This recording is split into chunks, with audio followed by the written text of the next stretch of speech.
Thank you for joining us for another edition of the Fred Hampton Leftist Roundtable for October 7th. It's just me and JB starting out, but they'll start to trickle in. Our other Fred Hampton Leftist members will start to trickle in. Some are in traffic, some are running a little bit late. Otherwise, so but we Capitalism, wanted man. right exactly. So but we wanted to get started anyway. Conversation will flow and they can just kind of just hop in. So we're gonna get started. So JB, how you doing, sir? How are you? I got some raspberry cranberry juice right here, and I'm feeling fine like wine. I hear you. I should Well, probably I make didn't have wine, but chill I get out, what you're people, chill saying. out. Yeah. Yeah, I get what you're saying. Let's see. Who is in our comment section right now? Let's see. Oh, my bad. Yeah. I forgot. Sorry. You know what? I forgot. You're the one producing. I'm used to doing that. My bad. So I now I got know. All I right. got So, I got you, bro. so today's episode, the four topics we kind of wanted to touch upon was cancel culture. Is it really harmful? What are the real effects of cancel culture? The other one was midterms 2022. What does the Joe Biden administration look like? What does the Democrats look like? What are the projections for 2022? And we want to discuss rotating villain, or the idea, Oh the yeah. concept of rotating villain. And I think we all can probably agree that Cinema and Mansion are, some of the handful of rotating villains right now. And then last but not least, we're going to just kind of talk about some of the things we want to have happen during the general strike, like what we want to kind of get out of it holistically.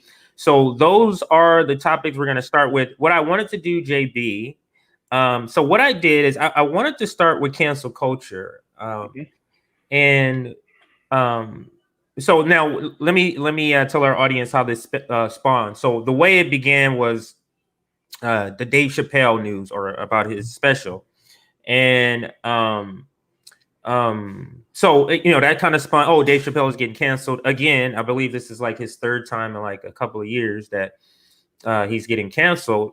But that kind of spun the idea of like, does cancel culture, like, what is the purpose of cancel culture? I guess that would be my question. What is the purpose of it, and is it accomplishing that purpose? I guess will be my first question. So I'm going to ask you that first, and then I'm going to answer after uh, you kind of give your viewpoint, JB. But as you see it, if you're giving it, shining the best of light on cancel culture, what is the purpose, or what is it trying to accomplish? Okay, so cancel culture is kind of a a bit of a derogatory term for people who. Okay, so there's two different types of thought when it comes to cancel culture. You have one side of cancel culture that feels like it's just the means of Hmm. holding people accountable. And that's what it is. You say something wrong, you do something wrong, you get held accountable. That's it. There's another side that sees that other side of holding people accountable, and they see them as reactionary and taking things out of proportion, Hmm. as far as going too far to cancel somebody. We have to look at it from a balanced view, from a nuanced take when it comes to cancel culture. Because are there some people um that deserve to feel the repercussions of their actions? Absolutely. But can we take it too far? Absolutely. For instance, liberals in cancel culture wanted to boot Donald Trump from Twitter, Hmm. right? Those of us who looked at it from a more objective point of view said, If we boo him from Twitter, then that's going to give Twitter the ability to want to boo people like us. Right. So it's like you have to have a balance there. Right. Um, can I touch on Dave Chappelle just for a Hey, yo, second? yeah, yeah, Okay. yeah. As you do that, I'll pull up an article as Okay. you're Perfect. doing that. Yeah. As for the new Dave Chappelle special that aired, I watched it as soon as it aired, right? And a lot of people are jumping down Dave Chappelle's throat about the jokes that he said and the stories that he told. But a lot of people are jumping down his throat without ever having to watch it first. If we are the type of people that encourage critical thinking, then the best thing to do is to watch it for yourself and critically think. Judge for yourself, what do you think was offensive, what was out of line and beyond the pale? And then you can make your decisions from that. A lot of times people start canceling or going up against someone from secondhand knowledge of what that person said, or they may only see a clip and then they don't see the entire full scope of what he was saying. So, also, Dave Chappelle is a comedian. He's been a comedian for gosh, what, 35 years? He's close to 50. Yes. He started when he was only 14. And comedians, their job is to be contrarian. And unfortunately, there are some people who don't remember that. Now, um, and I'll say, to everyone, just like I said to you earlier before we went on stream, a lot of comedians, they touch on social issues, and people on either the left or the right, and I'm not just talking about liberals, some people even on the left will want to cancel them. But let those comedians talk about economic issues and start moving people to the left. And then you'll really see them get canceled. Mm-hmm. Because, yes, are there some things that some people say that were like, oh, yeah, yeah, you deserve to get canceled? And in the court of public opinion, yes. But who are the people who really got canceled? Like, really got canceled? You see people like Chelsea Manning really got canceled. Edward Snowden really got canceled. Fred Hampton really got canceled. Right. They are the ones who really got canceled to the point where you don't see them around anymore because they're dead or they're in prison. So, Steve, I mean, we have to take a measured look at these things. And it's like, okay, if you found it offensive, don't watch it. And if that's what you think, and if you're a parent that's concerned about your children watching it, then monitor what your children watch. Hello, parents who are gasping at Little Nas X. So my thing is we have to be more nuanced about our thinking about these things. And looking at the grand scope of things. How is this hurting people? Is it hurting people, especially in an economic way? Is it hurting people in a way where they are becoming more oppressed? Or is this just a comedian that's injecting more deeper thought into critically thinking about things that we should be thinking more critically about?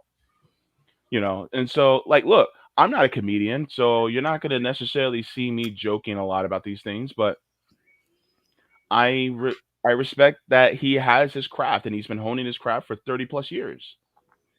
So, I mean, just the overall concept of cancel culture, I'm not necessarily on board because of the idea of restorative justice. It's just not something that I can like get on board with necessarily. I guess there are some egregious things, and that's how cancel culture began. It was where you were getting canceled for egregious. But just like anything, when it turns pop, everybody starts, using it in jokes and memes, and then it becomes to where everything is getting canceled, or you're getting canceled, and people are, taking upon themselves to cancel people, and it just gets out of control from what the original purpose was. So maybe the original purpose of cancel culture was good. I just think that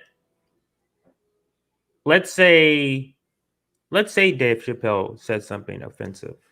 Now you watched it and you saying, no, he was joking, but let's say he explicitly said something offensive, but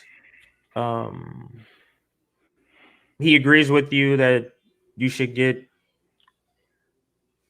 single payer health care, or he agrees that we should cut the military budget in more than half, or he agrees that the federal minimum wage should be $25 an hour.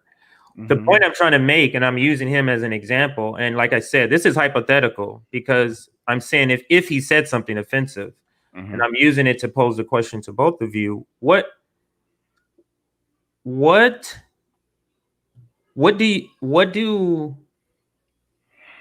the ally line begin and end? Like, what if he was in coalition with us, if he was in community with us, let's say, and he said something really offensive, what are the people in the community to do? You get what I'm saying? Like what is the job of the associates, allies of a person who disagrees with you and maybe in this case is offensive about it on an issue, but 80-90% of everything else he's kind of lockstep in line with?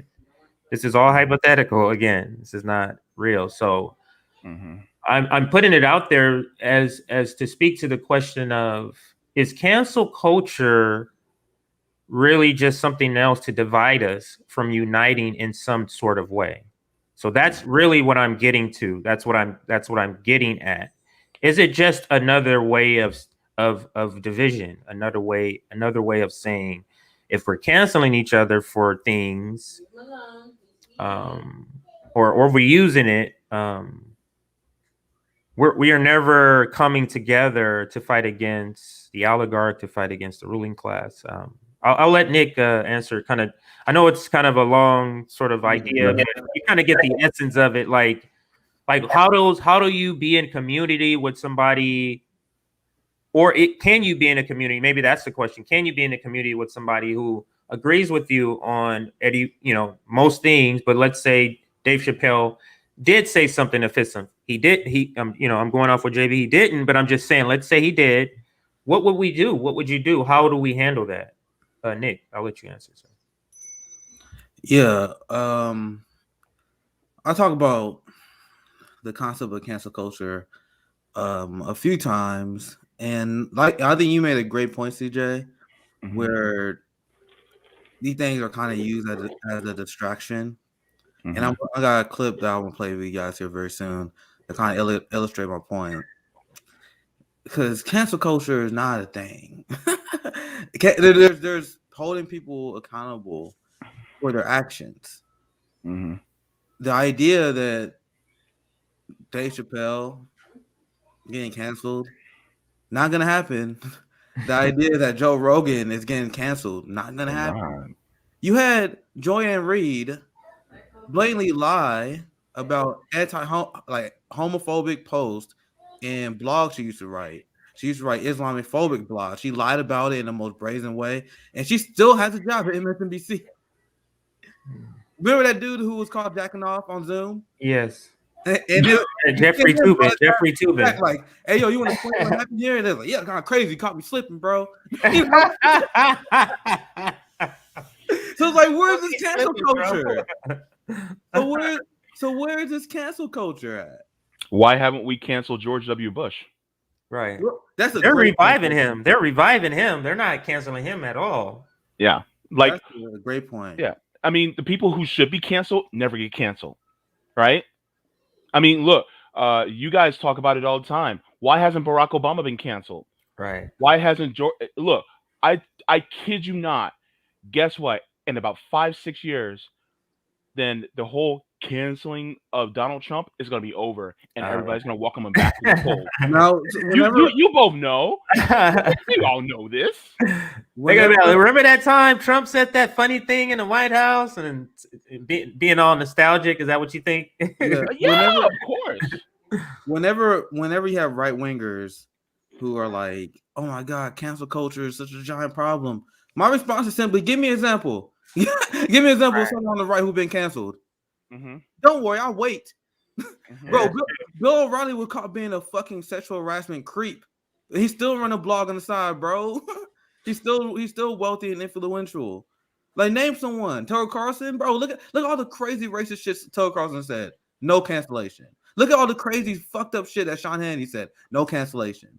And Bill Bradley, my friend, brought the point I was about to make.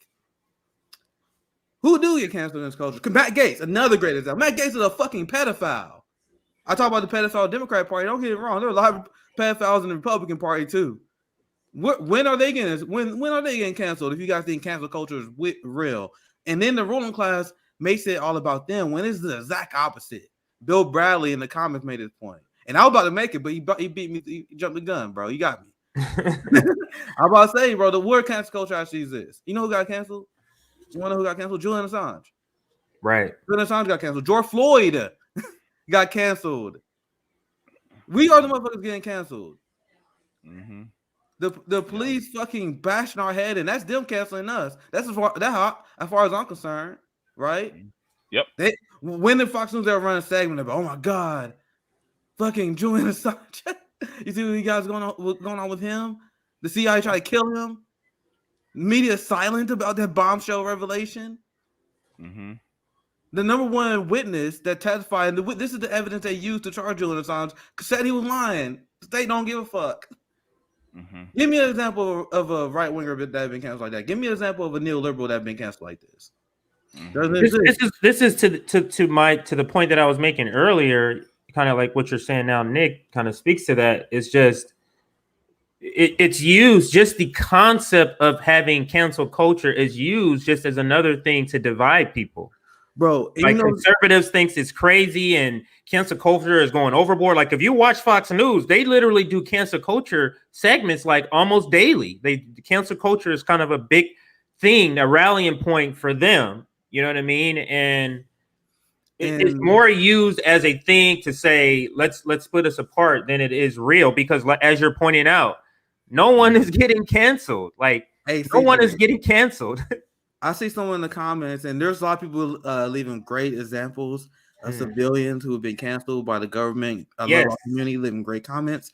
I did see a comment. I don't know if it was left ironically or not, but I kind of want to address it. Someone was like, what about Trump? Someone was like, Trump. I don't know if they're like being serious or whatever. But guys, Donald Trump was caught and sued successfully multiple times for not paying workers. Right. He had private contractors that literally won settlements. Donald Trump led a campaign against the Central Park Five, an innocent group of black people who was proven innocent through the court of law. He said we should still give them a death penalty. He ran a crusade against these people. And he was caught literally saying he there was a big giant issue where his real estate companies was caught purposely not renting to black people. And they got caught in a lawsuit and had to settle. So Trump people were like, oh, Trump not racist. He literally settled in court like, bro, we not to have black people in this area. That's what internal laws in his company showed. Now, despite all this stuff I'm telling you guys, he was a friend of the establishment. He was friends with the Clintons until he challenged them, and he became fucking president. Tell me more about how this guy got canceled despite being a scumbag. And everyone in New York knew it. Right. Everyone in New York was like, yo, Donald Trump is a shady businessman who don't pay his workers. He's a fucking racist who presidents against black. Everyone knew this shit. But he became president. So tell me more about this cancel culture shit. Once again, I don't know the person who made that comment. I'm not even gonna name him out. I'm not trying to call him out. I don't know if he was joking. But when I saw Trump, I was like, no. You mean the guy who became the most powerful man in the guy who became the most powerful man in the world was canceled? Get the fuck out of here. So let me show you this clip, and then I'll pass it to you guys. Cause I did a little rant because I joined a little later here. I want to show you guys this because Bill Burr, like this guy, Bill Burr. I actually was surprised by this take that he had. He was on Bill Maher. Bill Maher is a joke.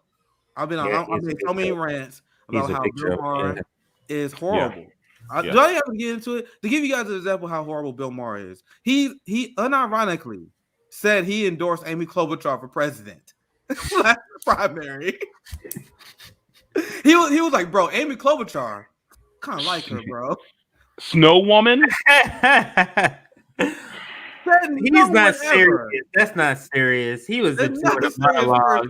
That's not serious, man. So he said that.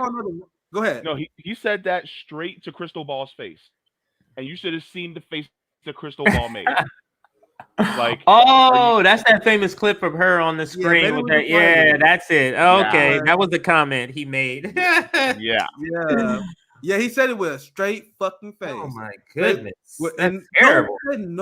So I got a billion examples about why Bill Maher is horrible. That all I had to say, so you guys know he's an unironic Amy Klobuchar supporter. So my point is, this dude's horrible. Now he's like shifting to a right-wing culture warrior, where he's like pretending like, oh my god, cancel culture's out of control. Oh my god, the woke mob is canceling us. Said the guy on HBO.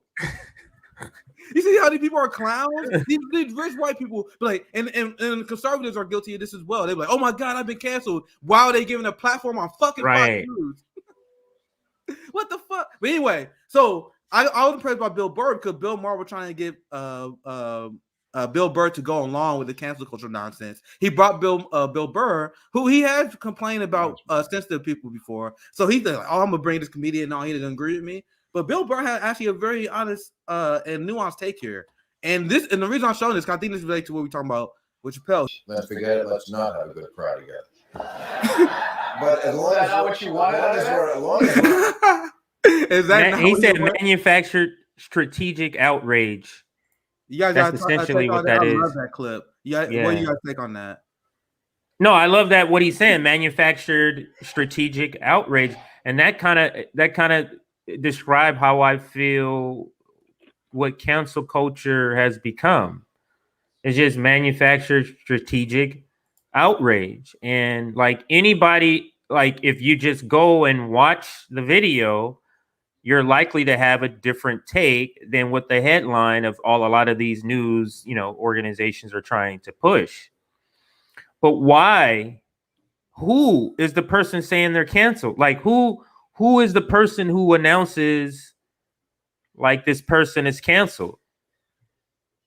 Do either of you even know how that works? Bill Burr made a great point, and you notice this because I'm a staunch media critic, and I tell you guys, our media sucks. If you pay attention to a lot of stories that are written in a lot of the giant political blogs, like it'll be one fucking person, and he said, well, you know how Bill Burr said you can get like 30 people to start a hashtag. There are these liberal groups, and this has been proven. This has been reported on the K-Hive trolls or whatever. Well, they coordinate hashtag, they coordinate tweets, right? And then they will do a coordinated text where it's obvious was a DNC coordinated thing, and then you have a writer that pick it up. So they will say, I'm gonna just give a very vague example where you have liberals get together and say we're gonna have a hashtag cancel Trump or some shit like that, and then a bunch of liberal groups spread that around, and then a journalist will be like, hey yo, there was this hashtag, people are furious about you. Then that'll be the clickbait headline, like people say we should cancel Trump. And there's a bunch of liberals saying that shit. Right. The average, I understand that was newsworthy, like the average working class person was like, hell yeah, fire Trump. Like, bro, the average person is just fucking living their life. They're not tweeting this shit out.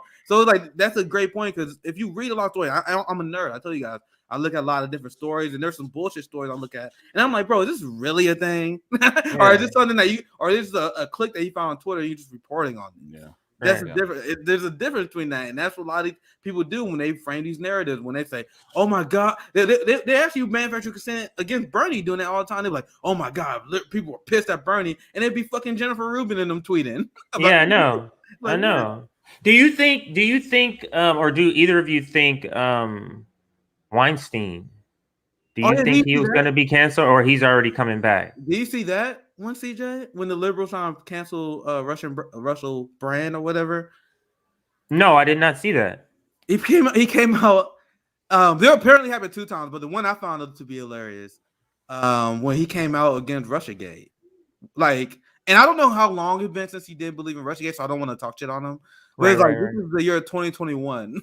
Like, this is the least spiciest take you can have now to be like, yo, Russiagate is trash. He came out with a video, was like, yo, Russiagate is trash. And then liberals like, yo, he's a fucking Trumper. Can't Russell. Well, we cannot listen to Russell Brand. We can't listen to Joe Rogan. And to be clear, I don't listen to these people. Yeah. But Russell Brand is the one with the accent, right? Yeah, he had with the long hair with the accent. Yeah, I watched the story on him the other day, actually. I watched a story on him actually the other day where they're trying to like cancel him recently. They've been trying to cancel him because he just JB, you got any thoughts? Yeah. Look.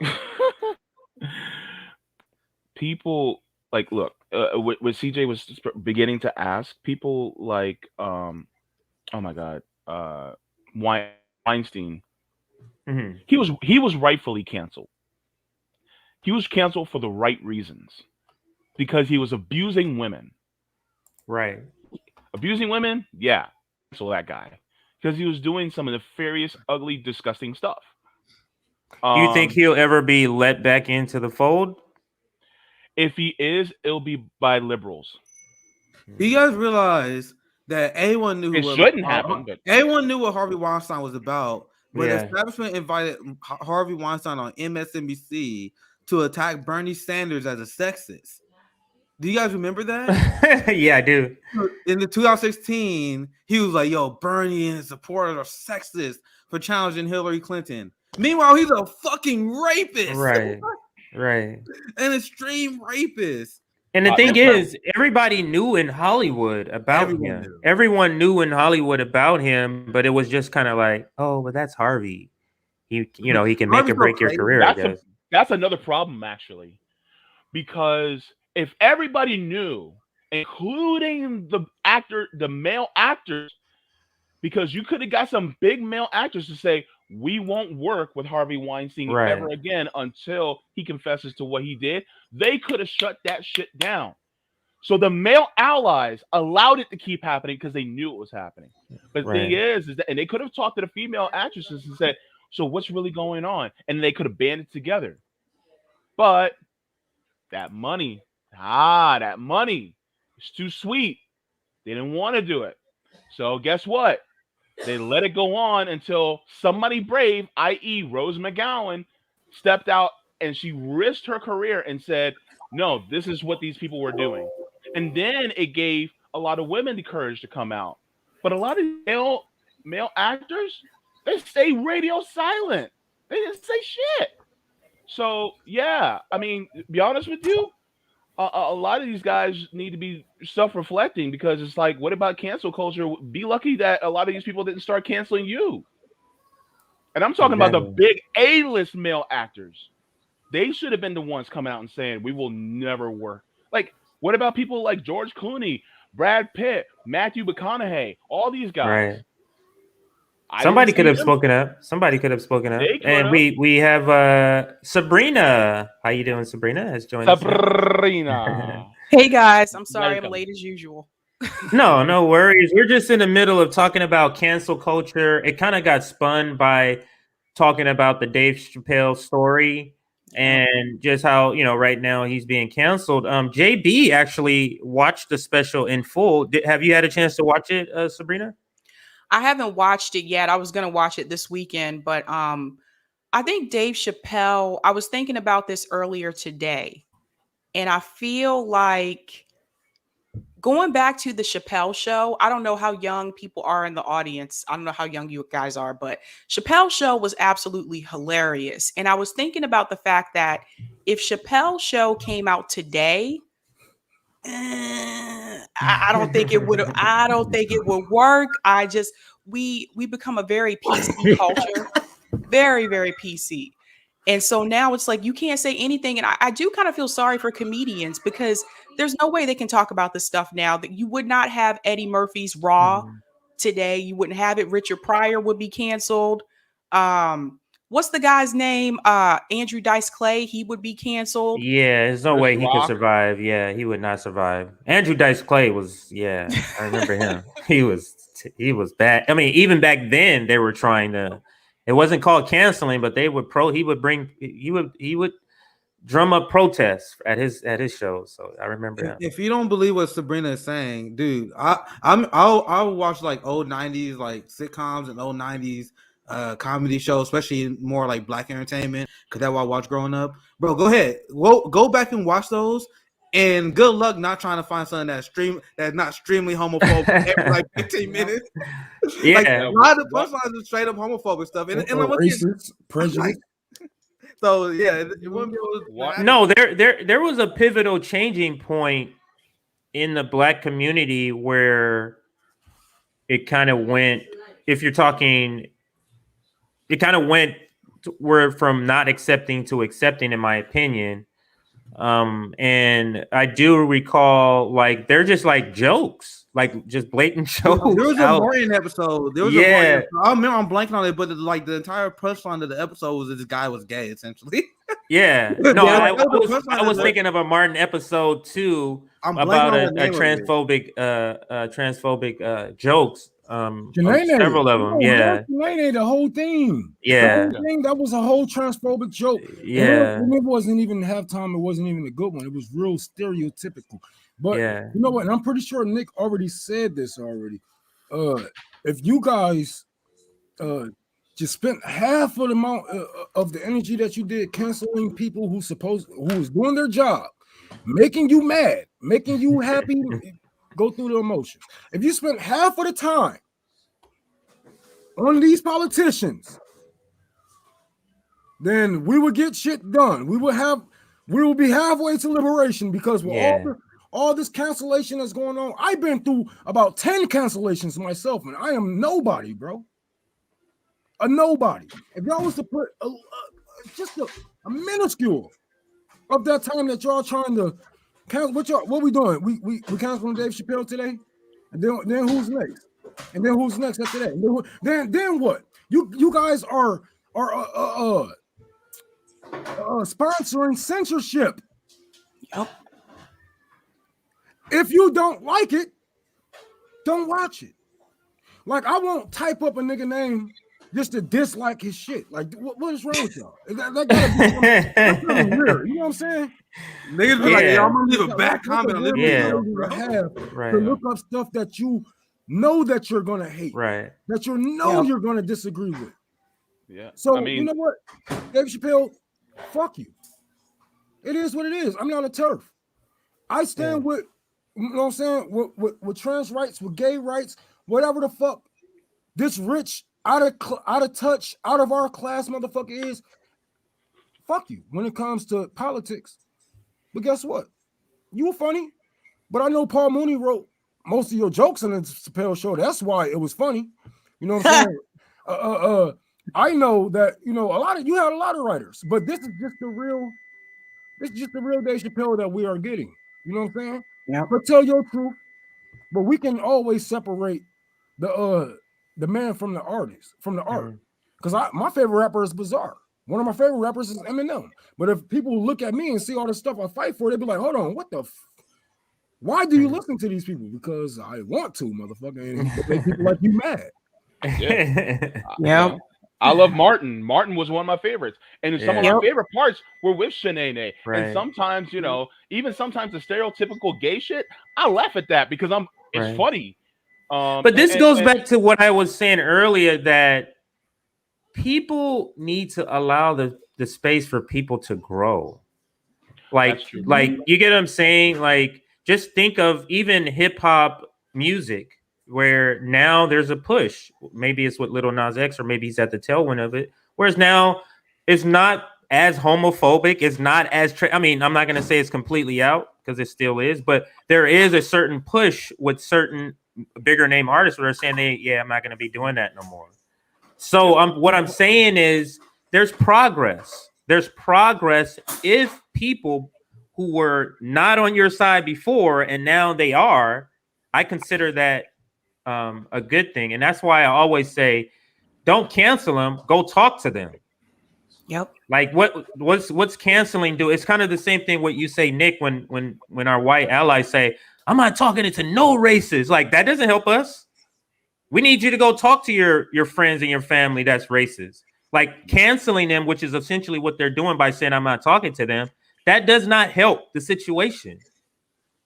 So that's the reason why I'm not really on board with cancel culture. It's just we have to change minds, not cancel them. That doesn't help the situation.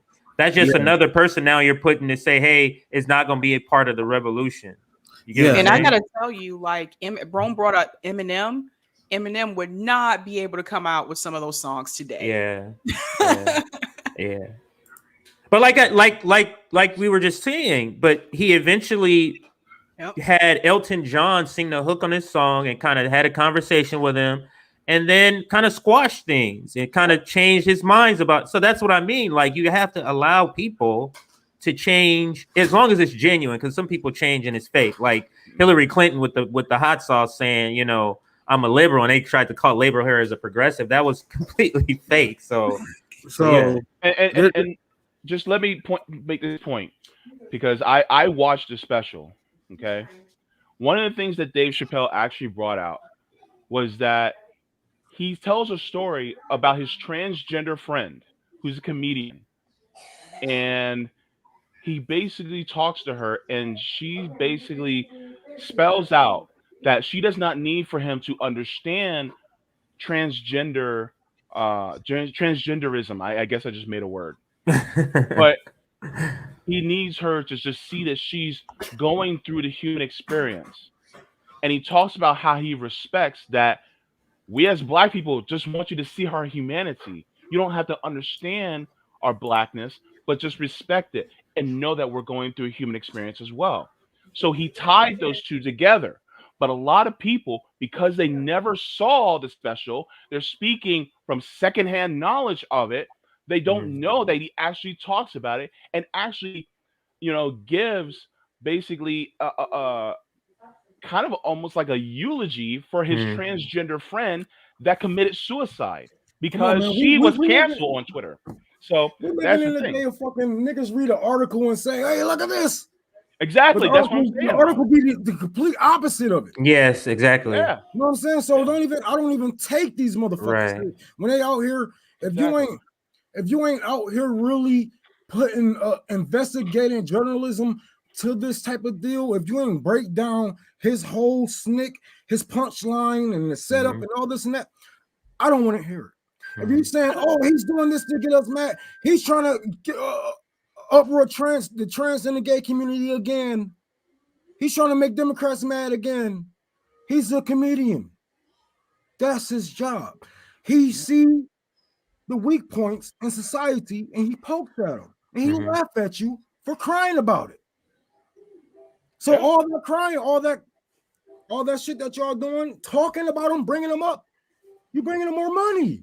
Even if you say cancel Dave Chappelle, as long as y'all say Chappelle, he get money from it. Yep. That just makes more people want to go watch it. Yeah, that's basically what it is. There's a lot to say there. What you guys say? I got some words, and there's a lot of good points. Now, the reason why I'm not I'm like hilariously bad, hilariously boomer at pop culture. I don't really pay attention to like what celebrities say or do. I'm like very bad with names. Like people get shocked at the very popular people I don't know. Or if I heard of them, I don't know anything about them. And that's why I guess I'm not too much of a victim of this, because at the end of the day, even if I like someone's work and I do like Dave Chappelle work, if I see him in the street, I'm like, "Hey, what's up, bro? What's up, Dave?" That's how I've always been. I talked to a lot of people on the show who I looked up greatly to, but when I talk to them, they're like, "Hey, what's up, Max Blumenthal?" That's always how I naturally am. I don't put people on these pedestals, right? So what it is people need to stop worshiping these celebrities and holding celebrities like Dave Chappelle as like the moral center of this country. And what disgusts me is the people who they hold such high standard for like random Hollywood comedians, but then they will vote for a fucking war criminal. They will apologize for war criminals. They will apologize for people they will apologize for the most violent institution in the world, which is the U.S. Congress. Like we will have politicians that will vote for genocide, They're responsible for a mass human rights violation at the borders, and people will defend that all day. People will defend the fact that Kamala Harris supported prison slave labor. They'll defend the fact that Joe Biden wrote the crime bill, that they supported prison civil asset forfeiture. They'll defend all that shit, but they will get mad at Dave Chappelle over some shit he said. And this is what liberals do. I'm like, that shit never made sense to me, because to me, I'm not even looking at these jokesters. I'm not looking at the people who know how to sing and dance to like for moral guidance. And our society shifting the focus on them, shifting the focus on these entertainers for moral guidance. I think this is a psyop designed to fucking people, to get people not to be intellectual, not to actually think about what's going on in the neighborhood. You see what Jay-Z said the other day? Man, Beyonce killed it with that dress. This is why I never engage. I don't judge people who are into it, but it's like to me, it's always been like a clear distraction to hold these people and try to like pretend they should be the moral arbiters. Malcolm X, I'm gonna see if I can find this. I think it's very important. Malcolm X famously said, you have the white community, and you look at their leaders and who they listen to. They listen to like Bill Gates. Right. I know which one you're talking about. Yeah. Right? They got different leaders, and then when it comes to leaders of the black community, they will get like a musician, athlete, an entertainer. Yes. Yeah. Instead of an intellectual, why are you not talking to Dr. Cornel West about these issues? Right. Instead of worrying about what David Chappelle had to say. Why are you not talking to anyone from that friend have been left? Brianna Joy Gray, like, bro, look at all the people you can talk to. But they're like, bro, we gotta listen to Dave Chappelle, because he can tell jokes. Right, or they'll go to John Legend, or they'll go to somebody like that. Audience. Yeah, he has an audience, Nick. He has millions of people that he's influencing.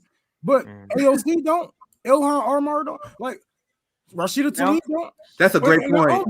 Not only that, okay, Dave Chappelle might have more fans, more followers, more people that give him money. Okay, but can Dave Chappelle write a law? Can he hold a bill up for hostage? Can he do anything to make our lives better or worse? If he can't, I don't give a motherfuck. Because you know what? Even though, like somebody just said, John Legend, when he was talking shit about socialists, I still didn't care. Because you know what? At least he had the balls to say what they say in the back rooms to our face. At least he had the balls to say that. So I don't even care. I know what the hell is going on. I know how these people think. I know they're all about that money. And I know all of you are all about is, he hurt my feelings. Pay attention to me. Look at me. This is about me over here. Fuck out of here. Hey, everything about you. Everything ain't about black people. Everything ain't about gay people. Everything ain't about trans people. Everything ain't about your ass. Everything's about me, Rome. It's about me. It's about you. Any last words before I segue to the next topic? Any last words here? Any last words here before I segue? I want to say this because I also want to wrap it with this point as well. And I made this point shortly before Savvy and Ron joined the stream. And it's also kind of a reaction to the super chat that we got earlier. This was a great super chat from Stylist. Thank you for the $10. They said they tried to cancel Tara Reid for trying to cancel Biden. Right. Remember what I told you earlier? There's no cancel culture for the ruling class. There's cancel culture for people who challenge the ruling class. Right. And we were talking about it. I didn't finish this point, but we were talking about Russell Brand. Remember how Russell Brand and the liberals canceling him? Yes. Oh, because he spoke out against Russiagate. Yeah. And now remember, think about all the celebrities who were very careful with their words regarding Russiagate. Even though it was obvious that Russiagate was bullshit, and we've been calling it on my old channel and on this channel, but anyone who paid attention to politics knew Russiagate was nonsense. But where was the celebrities at calling it out as bullshit, right? All the celebrities, especially the ones you see politically active on Twitter, they all went along with it. Yep. They all went along with it. Why do you think they do that? Because what happened to Russell Brand? If you're a Hollywood celebrity and you come out against Russiagate, they will destroy you. They will destroy you. If you go out against the Democratic Party, they will destroy you. Rose McGowan, who I got disagreements with. Like, why the fuck will you support Tim Elder? Yeah. Larry Elder. I got substantive disagreements with her. But you see what happened when she spoke out against the Democratic Party and the Harvey Weinstein ally that is Governor Newsom.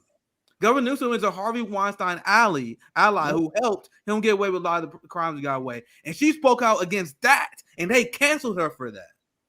Yeah, Hollywood blackballed her.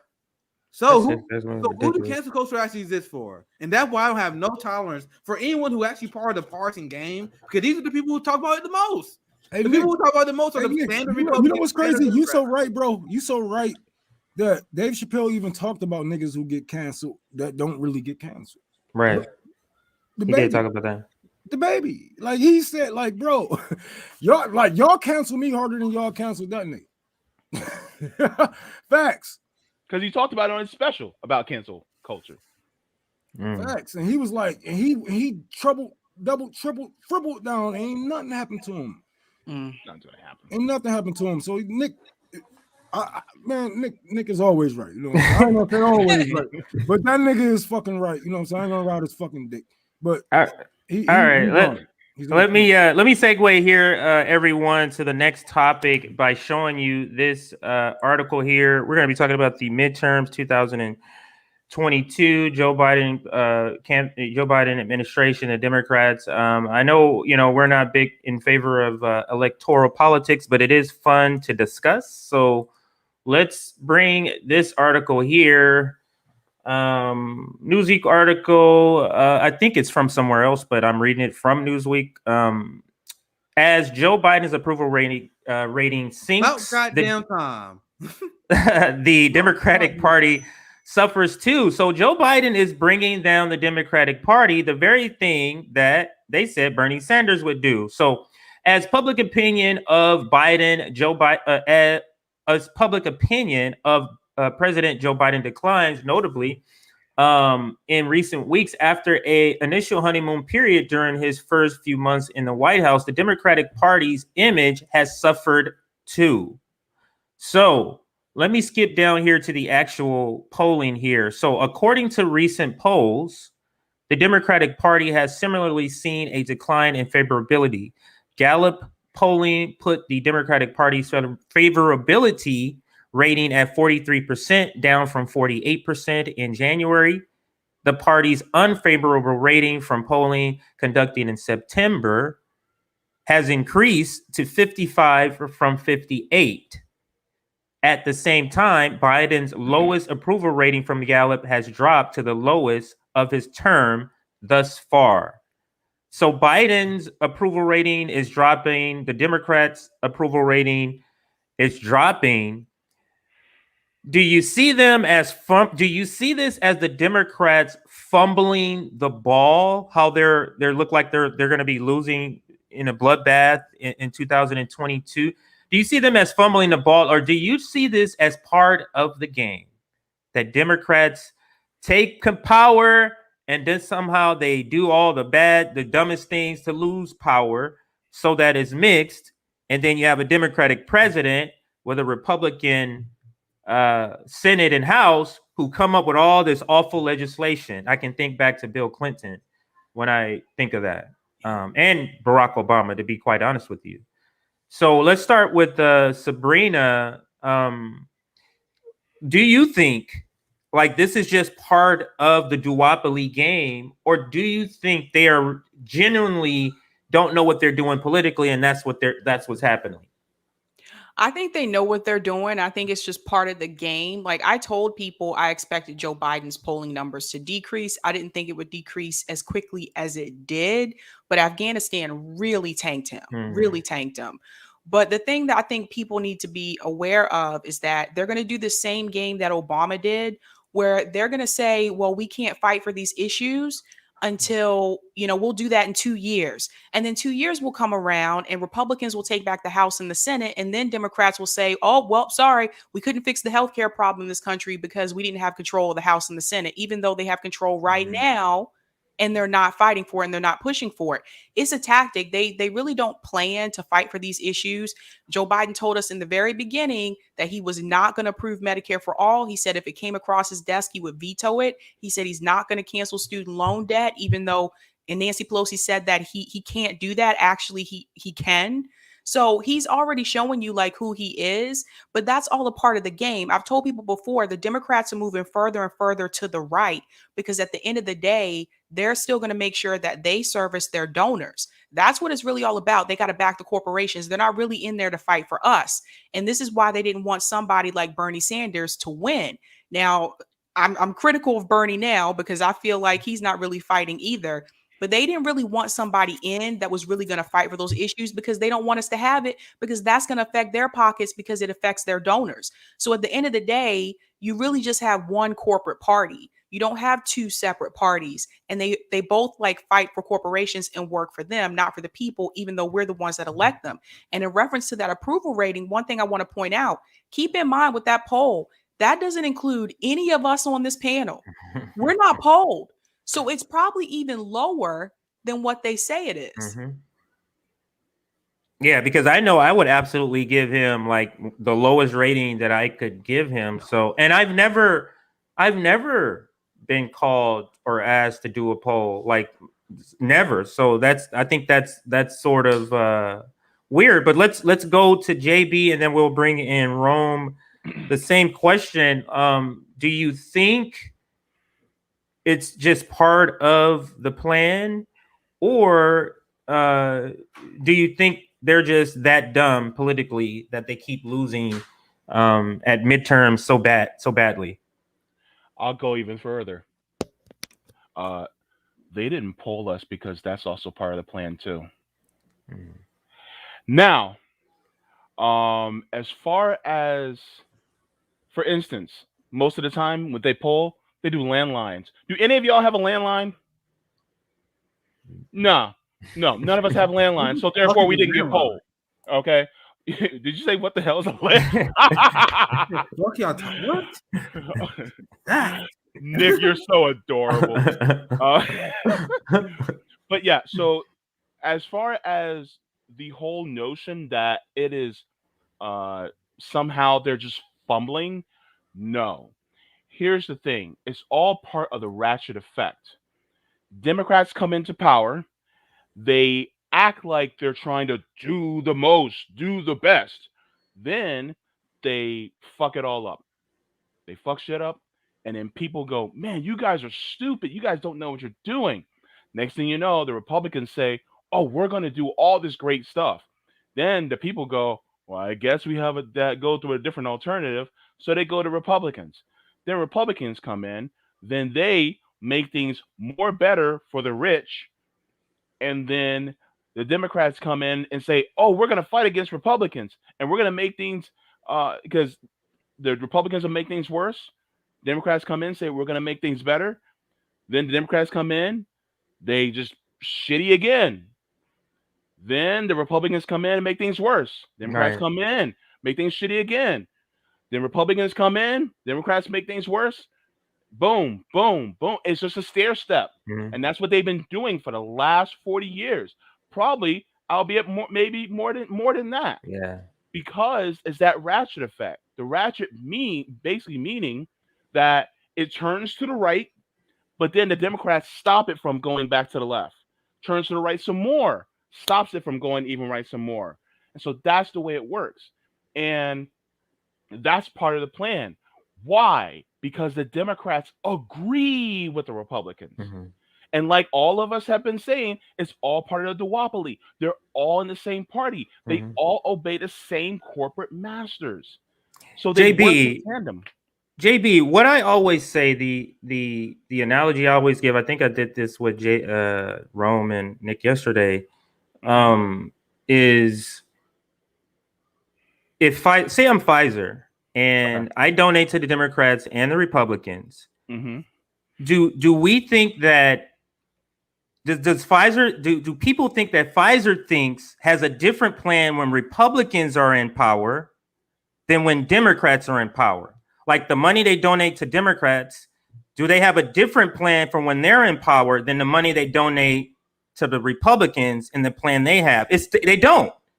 The corporation has the same plan, whether the Democrats are in office or the Republican. And that to me is why it makes them effectively the same party. Like you're being paid by the same people. You're unveiling, you're executing the same corporate plan. It's not like they have a different plan depending on the party. So let's go to Rome. Rome, what do you think about the Democrats in 2022? You think it's going to be a bloodbath? You think like they're going to get their clocks clean? And when the Republicans take over with Joe Biden, what do you see as legislation? I'll add that in there. first of all, yes. Under Obama, we lost over 1,000 something seats. Under Obama, so I expect it to be way more seats, and I don't know if even some of these the progressive caucus is going to make the cuts on this because, I feel like they are just doing their job because just like Sabby and CJ has said, this is just a wretched effect. They move people to the right, like even. I don't even know if Democrats can be moved to the right even more. I already consider them far left as me being a communist. Because when I see the things that they are passing and their support, the things that their supporters are taking up for them, I'm looking at them like fascists. Because overall, that's what it's going to lead to. This what liberals give us. They give us Hitler. You know what I'm saying? They give us Joe Biden. So I believe Democrats are doing their job as far as keeping people aligned, leading people off of cliffs, stopping process. And yes, just like I put up the tweet earlier, Democrats going to lose midterms because they didn't do their jobs. Then Republicans going to take over and scare people. So y'all going to vote Democrat to get them out of power. And then Democrats gonna lose, you know what I'm saying? Midterms, then y'all gonna. It's a never-ending cycle. It's a never-ending cycle, yeah. That never ends, because it go on and on, my friend. And I am telling you, like if we don't look at the shit for what it is today and just take it for what it is today. Let's say if we just take it for what it is today and say, okay, look. Hillary Clinton used these talking points. Nancy Pelosi used these talking points. Bernie Sanders used these talking points. Well, maybe we should just stop paying attention to people who say those talking points. You know what I'm saying? Like progressiveness, like how we stop paying attention to people who say access to healthcare. You know what I'm saying? Shit like that. Let's stop. You know what I'm saying? When people got those buzzwords, those progressive buzzwords, watch out for them because they are infiltrating your spaces. And we see this all the time. They are only around you to adapt your language so they can come around when you are gone. And once you are gone, they convert your people. And when you come back, you like, I thought I knew you. What happened? You know what I'm saying? This happened on Twitter to us personally, These people come in, they influence, they give them a like, they refollow them, and then they be head over heels for them. Just their influence, just like that. And it's so crazy, but we are dealing with some egomaniac psychopaths. And there's a difference. Like, yeah, I know I got a fucking ego, but I'm like here, I ain't there. You know what I'm saying? Like them niggas gone with it. Like, I know I can still be touched. Them niggas still come around us, even though they just funded the police, the progressive cause. Right. They're comfortable. They know we ain't gonna do nothing. They know we indoctrinated. So they're doing their job and they feel comfortable enough to come around us after they didn't fund Israel, they funded the police, they didn't do anything for Medicare for all during the pandemic. They didn't even back up Bernie when he was trying to cut 10% during the Pentagon budget. And Kamala Harris turned it down. They didn't say a damn thing. So if they feel comfortable enough to come around us when and they haven't done their damn job, then that says a lot about us. So I don't give a fuck what they're doing. I really care what we are doing overall. Because if they can do whatever the hell they want. But just like the civil rights movement, we wouldn't be here if it wasn't for it. Martin Luther King, yes, he had great speeches. They had great marches, but that isn't the reason we are here. Voting isn't the reason why we are here. Action is the reason why we are here. So they can do what they do. But I'm more concerned with the fuck these niggas doing.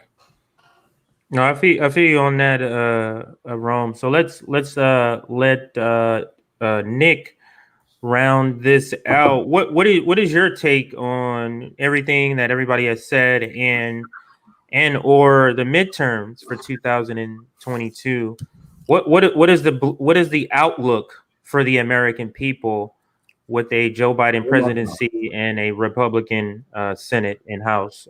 Nick, go ahead. Shout out to Joshua who sent me this. I think this is a very good way to illustrate what we were talking about with the Biden free fall, which is long overdue. That's why I was like, thank God. Like, there was someone give me a reason why people should be happy with Joe Biden. You have MAGA people that don't like him for cultural reasons who should love him because he did everything that they wanted him to do. And I said that on Jimmy Dorshaw from all his fans, like, bro, why you guys don't like, if you're a MAGA supporter, why don't you like Joe Biden? He's holding down ICE, he's holding down the border, and he on pace to deport more people than Trump did, just like Barack Obama did in his first term. You guys love Israel. You guys are Israel bootlickers. There's no bigger Israel bootlicker than Joe Biden and Anthony Blinken. So if you're one of the MAGA people like, I support Israel, you guys should be happy with what the hell is going on, right? If you guys believe in trickle-down economics, you guys should be happy because Joe Biden is cutting unemployment benefits. Remember, you guys wanted the workers to suffer. So Joe Biden is doing what you guys want. So thank God that this is finally having people are acknowledging. And I look at the numbers now, like it's still like we laughing at the fact that Joe Biden's been dragged. We're still like 4 out of 10. It's fucking that's a shit ton. And once again, maybe that number's inflated to landlines or whatever. But my stance has always been, even if the polls is not accurate, the number is still fucked up. They're like 4 out of 10 people in no situation should be like, yo, Joe Biden is doing a great job. Everything that Joe Biden ran on, he lied about. Bro, Meg saw it. Bro, I got this fire article. I've been tracking everything, guys. Every fucking thing. And I come into this article out maybe in a week or so on my Substack. My first article in like months. Where I was explaining why my worst fear of a Biden administration, when I told you guys I was not going to vote for Joe Biden, I told you guys I had a ton of fears.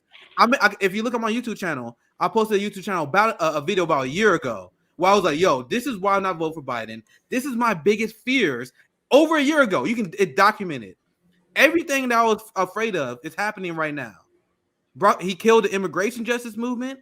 He killed the Me Too movement. Remember when people was like abolish ICE? ICE is stronger than ever right now because of him. Remember when we had giant police protests last summer? They're gone. Where are they?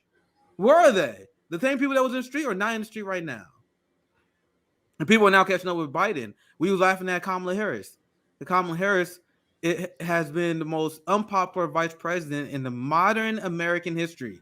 6 months in, no one was as unpopular as Kamala Harris. And then I remember at the time I had a different take than almost everyone on the left. Everyone was laughing at Kamala. I was too. But my response also was like, bro, why is Joe Biden so much higher than Kamala? Kamala works for him. She's following his line. So if you hate Kamala Harris, you should hate Joe Biden too. What is up with that? So now they finally start to catch up on each other. And one last point, and I'll turn it back to you guys because I found this interesting. This go back to a critique that I had of Bernie Sanders and the squad. So Joe Biden is tanking despite the fact you have Bernie Sanders and the squad running as PR for him. So are people finally starting to realize their bullshit now? Because remember, we have a shit to leave. They're like, well, I give Joe Biden an A if I was to grade him. And I don't know if you guys remember, all you guys are OGs, right? I remember one of our first roundtables, we had and this was literally like 3 or 4 weeks in Biden's administration, and we was like, we're gonna grade Joe Biden. Yeah. And the big debate on our panel was whether he should have a D or an F. Yeah, I give him a D minus or something because I said he's gonna get worse, and I want to be able to give him a lower grade. I remember that. And then some people like, y'all tripping, y'all give him a D? Y'all give him a D? Yeah, I was like, bro, I'll give him a D right now because I know he can get worse, and he got worse. He got worse, dude. Yeah, so, and I wanted to be able to go, okay, it's lower. I didn't want to have F to F, you know. I think so you see the difference? You see the difference? Sorry, I'm gonna pass it right to you, Ron. But you see the difference between how you had the progressive squad man was like, yeah, he doing better than expected. And then for Bill Job, I was like, yo, I'll give him an A. Meanwhile, we was like D or F. What the fuck does he suck? Right. So people are even seeing through that, but wrong. Bro, what you about to say, bro? I'm right too fucking much. I'm high as fuck. What was I'm sorry, y'all. Damn, I think Nick just basically spoke for me, though. Like, I don't even need to do this show, low key. But No, real shit, man. Cause about the grades and all that, like that really messed with me. Like that really messed with me. And a lot of people was taking up for the Progressive Caucus during the grades, and I known like already seen this coming after they didn't voted for Nancy and all that shit like that. I already seen all the both sides of the coin, all that. I seen it coming, and I knew they was gonna take up for some horrible bills when it was time. And now it is time. You know, Jayla Paul is talking about we got to keep the carrot over these horses' head. That's going to kill our movement if we actually pass Medicare for all, if we actually fight for Medicare for all. You know what I'm saying? Like, it was just like, holy crap, bro. Like, yeah, I'm sorry to bring it down. You know what I'm saying? Like, we about laughing and shit like that. But real shit, like, holy crap. I be trying to laugh at this, bro. I try my best to laugh at this because I try not to put my heart in this because it's so much that you got to learn. And I got fucking a panel full of so many intelligent motherfuckers that I'm trying to keep up with. And I'm trying to be there with y'all. And when I read up on this shit, I'm like, holy fuck, how aren't half of Americans psychopaths? You know what I'm saying? How aren't, you know what I'm saying, just the average Joe pissed off so much that they can just burn down a whole field or some, like, I just don't understand. And when I'm looking at this, bro, I'm trying to laugh, but it's so heartbreaking.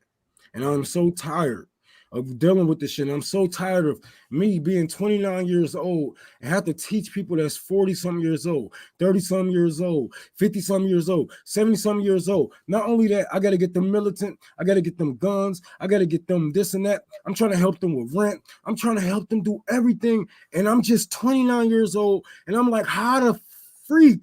Like, I'm a high school dropout. Y'all. I'm just some hood rat. Literally, like just a hood rat, man. How am I educated enough to do and know these things? And y'all didn't even. What is going on? What really happened, man? Like, it hurts me, man, because I got to see not only my people go through it. Oh, we got to hashtag free Palestine. Like, oh my God, bro. No, I don't know. I don't know what the fuck y'all gonna do. And people look at me like I'm crazy because I'm militant, because I'm willing to do whatever it takes for liberation. I'm just like, why aren't you the same? How do you know the same things and you just like, holy fuck. I'm sorry, y'all, but this shit bothers me. Bothers me too. No, I think being a sorry, I'll pass right to you, CJ. No, go but ahead. Being a leftist in America is constantly being gaslit. Being a leftist in America is watching the absolute worst people in our society, the worst people in human history, being praised as heroes, and then we are called crazy for not going along with it.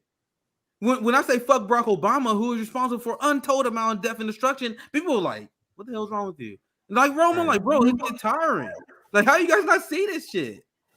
How do people not see this shit that we see? Propaganda is so strong, but there is a little bit of willing ignorance. I think that some segment of the people, there's a little bit of bro. Yeah, when you kill a motherfucker. Yeah, but the thing is, let me post. Let Nick say. Barack Obama is responsible. 98% of drone strikes hit civilians. He took us out of 2 wars and put us in 3 more wars. This and that. Let this nigga say whatever it is, and I swear they're gonna be like, yeah, every freaking time. And I'm so tired, bro. I'm tired. I am tired of trying to fight through your walls that you build up yourself. It isn't because of the propaganda that the CIA has put in us, because at a certain level, man, you are responsible for your own fucking actions, man. And when you're going out and you smearing activists and you doing this and that, or you just like bro, all this shit, action, it's a reaction to your actions, bro. And if you're not doing good for the community, the hood, wherever the hell you stay, is gonna reflect. All you people do is take up for establishments.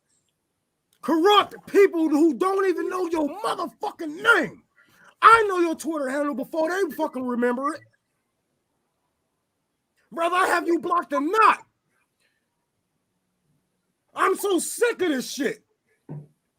My Haitian brothers and sisters coming over here dying, drowning themselves to fucking get over here. Not to take your life, just to have one, because we already took theirs from the regime changes. Yep. From stealing the resources, from every damn thing that we did. It's only right. And if you're brushed up on your history, you should know this. And I'm so sick and tired of you trying to pull that blinder back down and not trying to see reality. You're trying to escape. You're trying to escape. But niggas in front of Leftists is pulling you back. Right. Because this is real shit that's going on.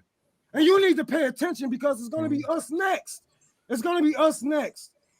How many people going through climate change? Florida, Michigan, Texas, California. Who's going to be next? Right? And then we're going to be refugees. Where we going to go? To Canada? They don't want us. Where we going to go? To Mexico? They coming here. Where we going to go? We already stripped the fucking land. We stripped Hades of everything. We can't go to Colombia.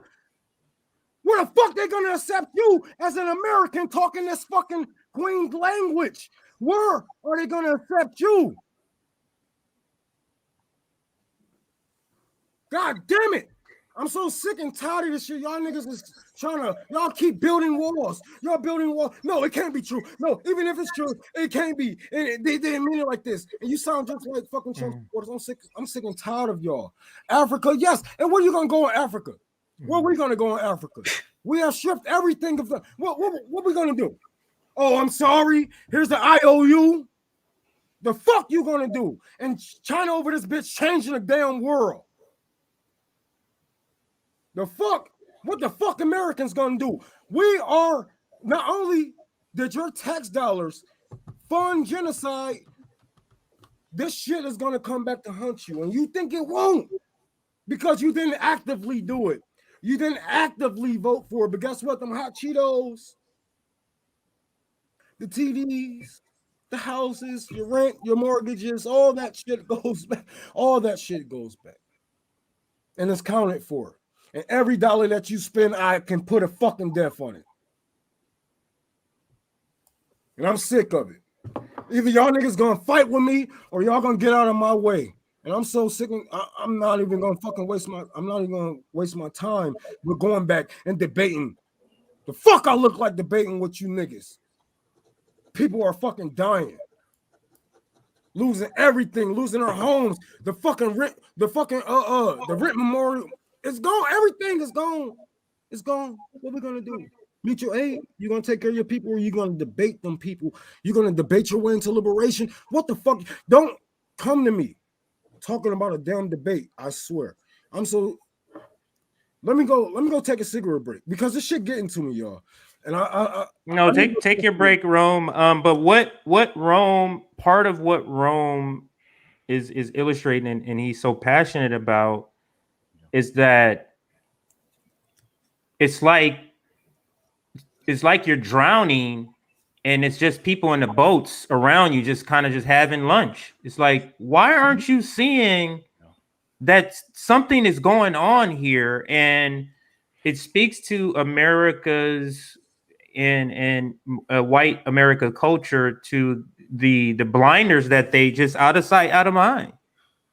Out of sight, out of mind, and it speaks to, this is all tied together, and police funding is tied to this because they know people are suffering, and police patrols or slave patrols in our neighborhoods is to suppress the symptoms of these socioeconomic decisions that spew out in the form of crime, that spew out in the form of things like that. So the cops are just there to suppress that because they're not going to actually fix it.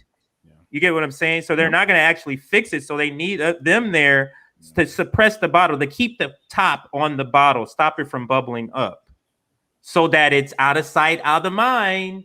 Nobody's suffering.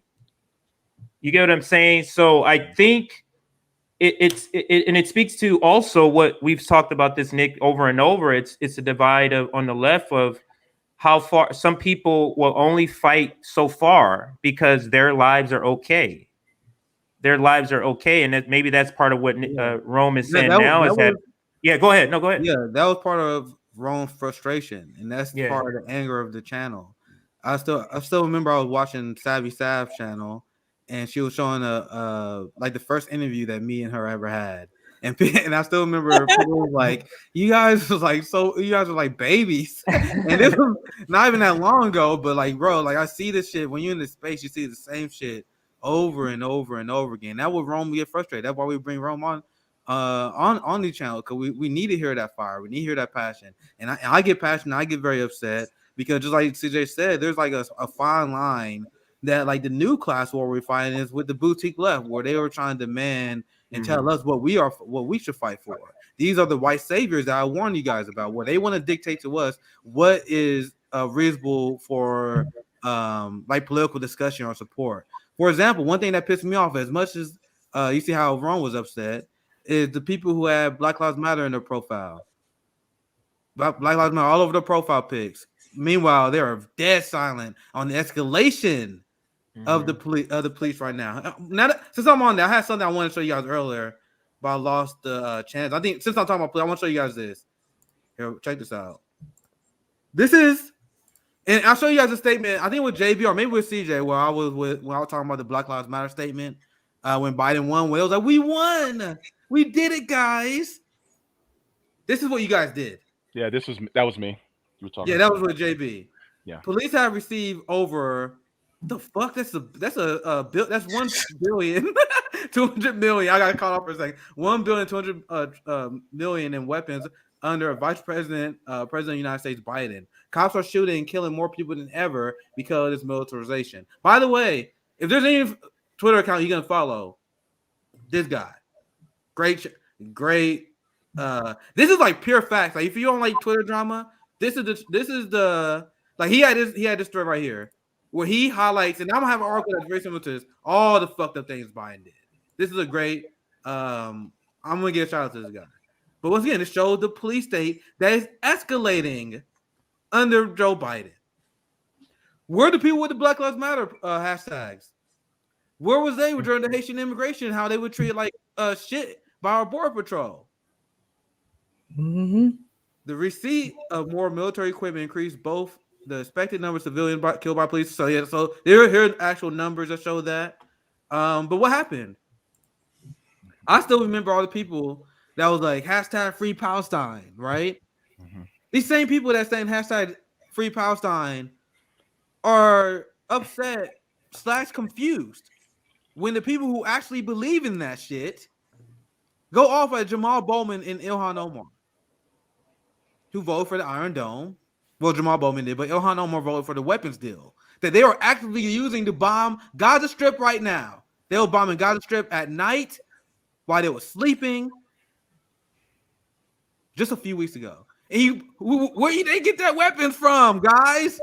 The shit that Ilhan Omar voted for. Mm-hmm. And this is the shit that Rome get pissed Rome off, because we see people that claim to be our allies who will get mad at us for calling Ilhan Omar for betraying the Palestinian people.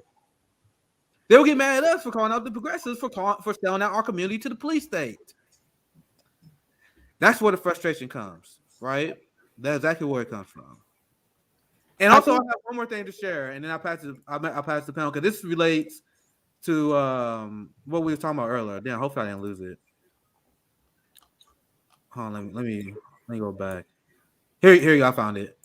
So another reason why there's a lot of reasons why buying numbers are going down. Now, let's go back to the story we was covering, because I think there's one important point that we gotta make about this. Mm-hmm. Despite the propaganda, what have I been saying on my channel and on Fred Hampton Leftists from day one?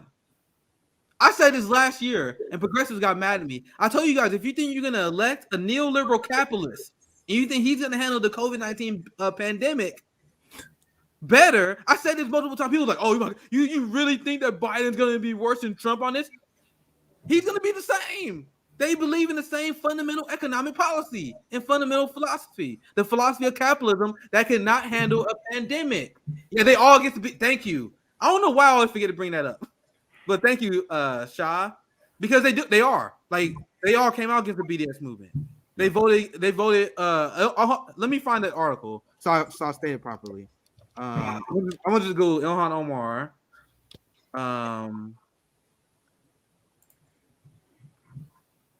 Oh wait. Yeah. But anyway, let me finish my point. I find a receipt on that later because it actually taking longer than I thought it would. But anyway, my point is regarding Biden and COVID, they can only keep up the illusion for so long before people realize it. Now check this out. Just in, more Americans have died from COVID-19 this year than the virus in all of 2020. Wow. So remember, Joe Biden, who said, "Hey, if you elect me, I will get COVID-19 under control." The media can only lie for so long, and I said this on Jimmy Dore. Now they realized that the neoliberal establishment has failed the American people on handling COVID-19. So, what is the new strategy? The new strategy is to blame it on everyday poor and working class people. They say, "Oh, the reason why things got worse is because the unvaccinated, not the ruling class." That's the psyop. Trying to see if I can find the. This is it. Remember this tweet? I promise you, if I'm elected, I won't waste any time getting this virus under control. I'll call Dr. Fauci and ask him to stay on. Remember, I'll talk with JB about this, how they made Dr. Fauci immortal. That's what I'm talking about. Despite the fact that he's been horrific on this. I'll bring together top experts and leaders from both parties to chart a path forward. We'll get this done together. This is what he said before he's elected. Now, COVID-19 out of control. Also, one last thing I want to give you guys an opinion on anything I just laid out is the mandates. If you guys want to know why Biden numbers has tanked as well, no matter what your stance on this position is, you cannot deny this because there are people who are vaccinated who are against the mandates. So if you don't think the mandates are hurting his numbers as well, you don't think his failure to handle COVID-19 has hurt him on the numbers that we talking about as well, right, you're mistaken. That's why I want to bring this up because I think they relate to the previous segment. I know it went long, so I'll pass it to the panel. I think Sabrina, I think you were going to speak. Go ahead, Sabrina. I think that we have a problem in this country with people being party loyalist. Yes. So they feel like regardless of who runs, it doesn't matter. As long as that person runs in their party, they're going to vote for them. They have been brainwashed by mainstream media, CNN, MSNBC. They repeat their talking points. They think that they have to belong to one of these parties. And I was just talking to Princess about this last night. And I'm trying to advocate for people to bring more information about third parties, to talk to more third party candidates. There's a lot of people out there that are trying to do the right thing, but the problem is the media. The media is a huge problem in this country. And as long as you continue to use their talking points, mainstream media talking points, when someone like me or Nick or Rome come up to you and try to tell you what's really going on, you don't really want to hear it because this goes against everything that you have been told. It goes against everything that you have been taught. And you cannot sit there and believe that Don Lemon or Chris Cuomo, that's probably a bad example right now, but that they have lied to you, that they have not been telling you the truth. And that's why you need to watch more people in independent media. You need to listen to people who are not under mainstream media so we can show you the other side of it. But in reference to the mandates, I got to tell people it's a huge problem.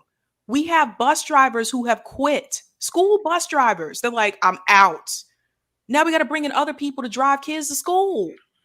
We have like people like quitting their jobs left and right because they're like, no, this isn't right. You can't force me to do it. We have people who are working from home and they still making them get it. They're still telling them they have to get it. So where's our freedom? Where did it go? And for the record, I am, jabbed. I got to be careful because it's YouTube. Yeah. I am jabbed. It wasn't by choice, though. My employer made me do it. And they said if I didn't do it, then I wouldn't have no job. This is what it's become now. So in a sense, when we talk about COVID, Biden is handling this worse than Trump did. You think Trump would make people do this? I don't think he would. I don't think so either. And Sabrina, is your state the state where bus drivers is such a shortage where they're asking like what is it, the reserves to come in and help drive? Is that your state that's doing that? Yep. And we have state troopers who are threatening to resign. The union, they're threatening to resign because they're being forced to get it too. Like, this is a huge problem. You just can't take away people's freedoms. Yeah. I agree. JB, did you have any last words before we move to the next item? I know you may want to have a chance to speak on this. Yeah. A lot of liberals are complaining that Biden is going against body autonomy. The same guy that wrote the 94 crime bill and who pushed the Patriot Act. Like, come on, let's be real. So Joe Biden doing this is not actually out of character for him. It's just we know this is what he would do as president, and now he's doing it. And so this is also the same guy that he didn't believe in gay marriage, back in 2008. I think he was anti-choice back in the day. So you're dealing with an authoritarian, a deeply authoritarian person who is pretty much anti-body autonomy. So, I mean, the dude doesn't even know, he doesn't even listen to women when they say no. So let's put all things in perspective when we're talking about Biden. That, of course, when it comes to the 2022 midterms as well as the 2024 election, of course they're going to get shellacked. Of course. Because guess what? The Republicans are going to do? They're going to say, oh, we're the party of freedom. But then they're also going to be, looked at kind of weird because it's like, yeah, but you're not for women's autonomy. So it's just like what Rome is saying, all this is really just a distraction from us really liberating ourselves, because they want to make it seem like, oh, we're fighting for you. Oh, we're fighting for you, when none of them are. If I was the owner of, let's say, the Yankees and the Red Sox, sorry guys, but if I was the owner of the Yankees and the Red Sox, but I owned them both, what would it matter if either team won? Right. I'm sorry, I looked at Sabby and I was like, okay, Yankees and Red Sox. but what would it matter if either of them won? I still win. Right. So it's the same thing. So ultimately, it's about going past them and going after the real power. I love that example. I have one thing to say. Go ahead. No, go ahead. Before we move on, just because I want to back up what Savvy was saying on the mandates, because there's discourse going on in the comments now, and I hope you, and I covered this when I was on Jimmy Dore's show, and this is also why I say the media complicity and almost like the establishment complicity around Joe Biden is very terrifying, because you guys realize the ACLU was anti-mandate until now they needed to use it to defend Joe Biden. One thing I talk about this with Jimmy. The 2008 report from the Civil Liberties Group added, nonetheless, it is worth emphasizing to public officials that the Supreme Court has ruled that competent individuals have a right to refuse any medical treatment, including life-sustaining treatment. And this includes vaccinations. Experimental vaccines can likewise always be refused. But once proven safe and effective, parents may have the obligation to have their children vaccinated. They also went on to explain, this is a quick summary. They released an entire memo where they properly explain how if you have vaccine mandates, you will create a two-tier society, which leads to inequality between the workers. That was their reason for coming out for the vaccine mandate. Now, in order to cover for Biden, I forgot to show the newer one. And now they had to explain why they changed their position. Do vaccine mandates violate civil liberties? Some who refuse the vaccination claim as much. We disagree. Now that we need to sell it for the Joe Biden administration. You had civil rights groups for decades speak out against mandates for experimental vaccines in a pandemic that you can't vaccinate yourself out of. So people always say, oh, what about polio? What about the measles? All this stuff. Bro, that's different shit than what we are talking about right now. Because we were trying to vaccinate ourselves out of a pandemic where you had experts, even last year, who say you cannot do that. That's the difference. In ACLU and A1 used to know this. You had Joe Biden and Kamala Harris last year say, like, yo, we should not be having mandates. Now that they in government, now they all for it. Look, bro, wake up. And this was pretty much Abby and everyone's talking about. Once again, this is another psyop that disturbing me. But people say, well, you're against mandates, you're anti-vax. Jimmy Dore, they're vaxxed. So it's like, and then the funny thing is, they actually try to change the definition. I actually seen this, they covered this on the Convo Couch, actually, I believe. Where before, if you're anti-vax, if you're against getting the vaccination, now they are changing the definition of anti-vax to not only are you against, even if you do have the vaccination, if you're against any public mandates. That's what they're trying to change the definition to. It's crazy, the psyops that we're seeing right now. And once again, I am not against good public policy. I'm getting bad public policy, and mandates is one of them. I'm not anti-vax. Niggas to do shit. Like, you can't force that on me, like, and at a certain point, like, okay, well, we sound just like the Republicans. Get another job, right? You don't hear how you sound. So yeah, I feel I understand exactly where you're coming from with this, for sure. No, and thanks for pointing that. The mandate's racist as fuck. The mandates is so racist, boy, man. Look.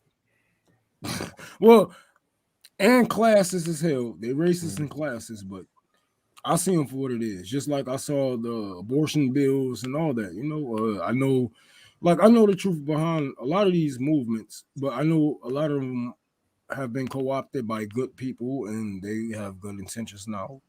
But I know where the roots come from, so I'm gonna just say that for another show. Absolutely. But just kind of piggybacking off what Rome said before this smoke break, take it back to that part, just the passion to segue to this next conversation, and that is about the General Strike Summit. Now, I wanted to ask each of you a question about the General Strike Summit, and that is, what do you believe should be accomplished out of something like this? So not necessarily like what should we answer, what should we talk about, but what do you believe or what do you want people to get out of the General Strike Summit? Now, before anybody answers, I'll go to Sabrina first and then JB. Let me just read this tweet just in case anybody who doesn't know what it is. This is our pinned tweet on the Fred Hampton Leftist Twitter account. The General Strike Summit, GSS for short, is not a general strike. It's a summit to talk about what it takes to build a successful long-term general strike. February, November 12th through Sunday, November 14th. And then that's one of the flyers there. But yeah, my question, we'll start with Sabrina, is something like this for you, Sabrina, to feel like this is successful, what needs to be accomplished or what needs to happen as a result of this? Or what would be your threshold to say, okay, this was accomplished, I feel like this is successful? I think we definitely have to educate people more about unions and also worker co-ops. That's a big thing I feel doesn't get talked about a lot. Roger Meadows was telling me that he actually started a worker co-op in New York City, similar to Uber, but they own it. They're the people, they own it. So it's like you're not working for someone else and you own a piece of that. So we need to educate people more about worker co-ops. And then also the other thing is that we really have to empower people to take their labor back, because without us, these companies would not function. They would not operate. I just saw the other day that the production crew, hair and makeup employees for Hollywood, for entertainment, they're going on strike. And I have to tell you guys like how huge that is, because without them, There are no movies. There is no Netflix and chill. Mhm. There's none of that. So we have to empower people to take their labor back and to fight for higher wages, to show the companies just how much they need us. Because at the end of the day, if everybody walked off their job same day, same time, what would they do? They can't hire enough people that quickly to continue production. So we have to show them that they are the ones who really need us, not so much that we really need them. I think that's a great point to say, to get people to understand the power of their labor, to get people to understand that labor is the upper hand and collective organized labor is the upper hand. I think all of that coming out as a result of the General Strike Summit or just having discussions would be a success. And to me, the General Strike Summit should not be maybe not a one-time thing. Maybe this is something we're doing every 6 months, every 4 months, until we feel like, okay, now we've answered all the questions. Now let's try to go ahead and actually put this general strike together. So, I mean, this is just an idea. So I don't want anybody to think this is what's going to happen. It's just what I'm throwing out there. So let's go to JB and then we'll go to Nick. JB, what do you want people to walk away from with the General Strike Summit? What do you want to have accomplished by the General Strike Summit? Okay, so as far as the General Strike Summit's concerned, I want people to walk away with feeling comfortable that they know all there is they need to know, and there is a uh, there's they're less anxious about engaging in it. They know all the steps that would need to be taken for mutual aid programs to pop up. They know, um, you know, what type of risks there are when it comes to doing a general strike, the benefits and how they weigh as far as a general strike is concerned, as well as um, being able to have the intestinal fortitude to say, okay, I can start something. I can do this at my job, or I can do that at my job, and we can start something. And general strike isn't just for your job, by the way. What about the apartment complex that you live in?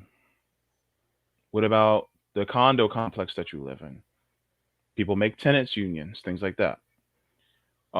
So this is an all-encompassing thing that you can say that is basically almost like an education summit, so that we know what we can do, giving us the tools to be able to say, okay, so this is what we need to do. So basically, what we're doing is we're getting different minds from labor unions, from people who operate co-ops, from economists, and from people who are in the academic field, many different minds together, so that people can know this is what we could do, this is what the best course of action is, and then it can start conversations and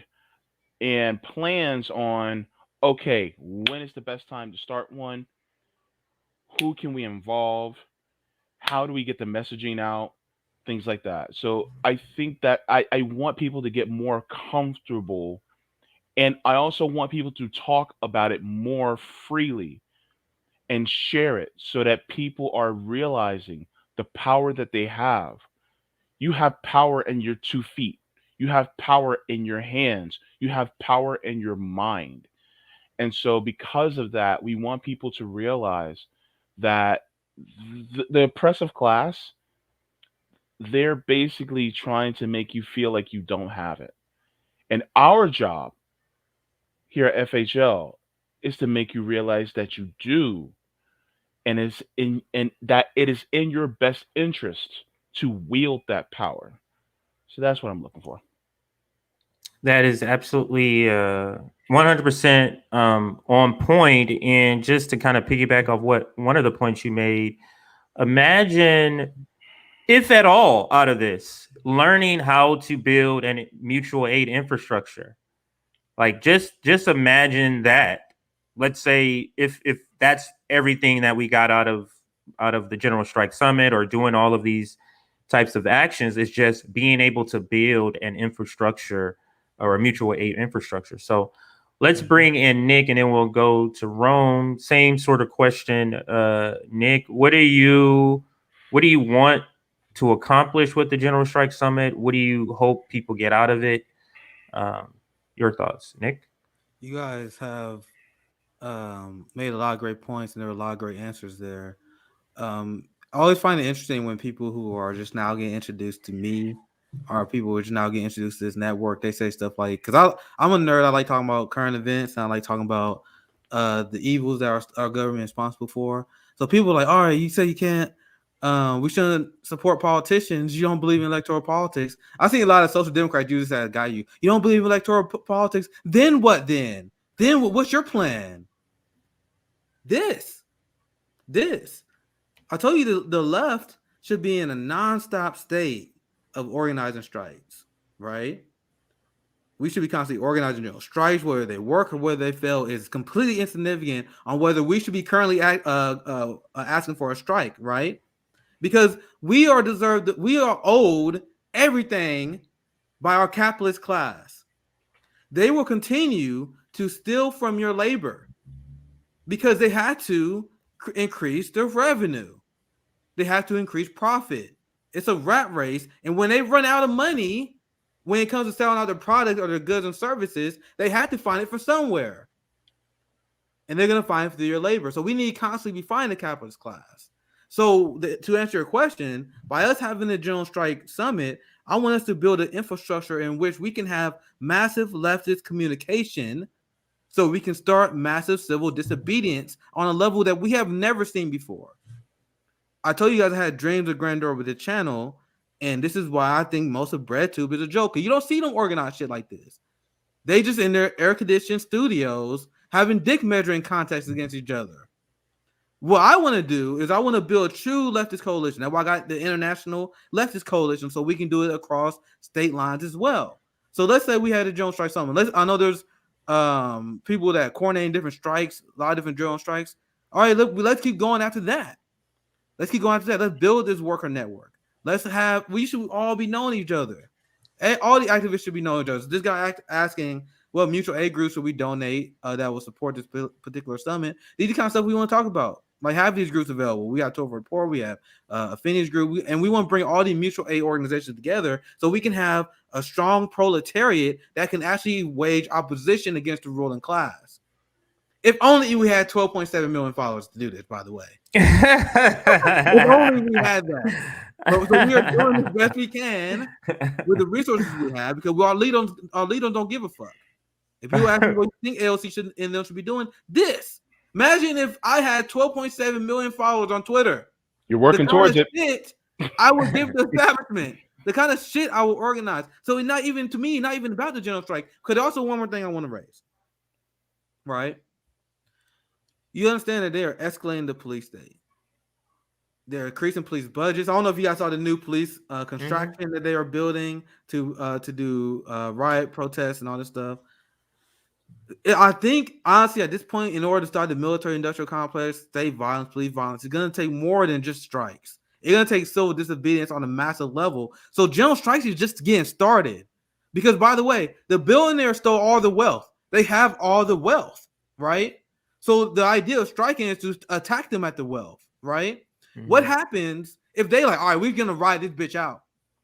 They got all the wealth. They could easily sit back and all right, we're going to let society fall. What's our answer then? Because the concept of a strike is hurting the ruling class at their wealth, but they are making billions and billions of dollars.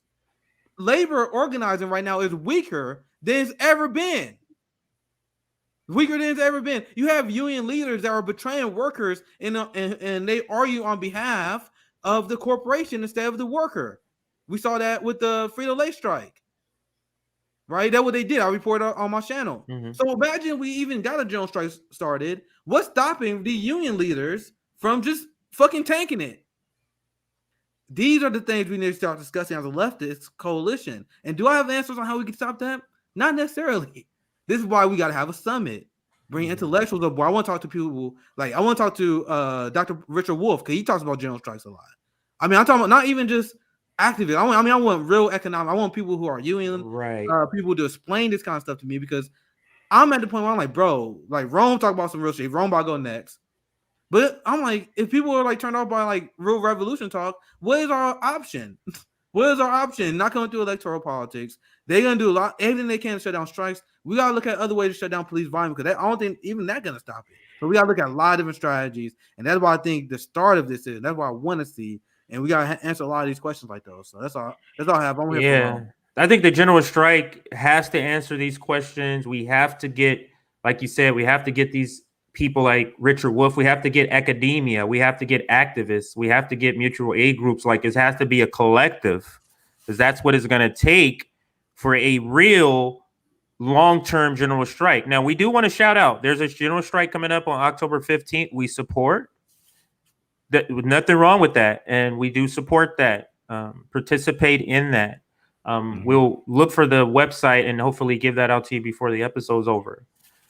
The General Strike Summit is just simply a summit to bring together academia, to bring together activists to talk about these things, to answer these questions. So let's bring in Rome.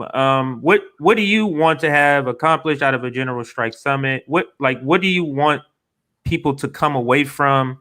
Or if you just want to comment on any, what Nick said, what JB said, what Sabrina said, what are your thoughts? I mean, I agree with all of them. Sabrina, JB, and Nick. This isn't going to be the first or last time. This is just the starting point.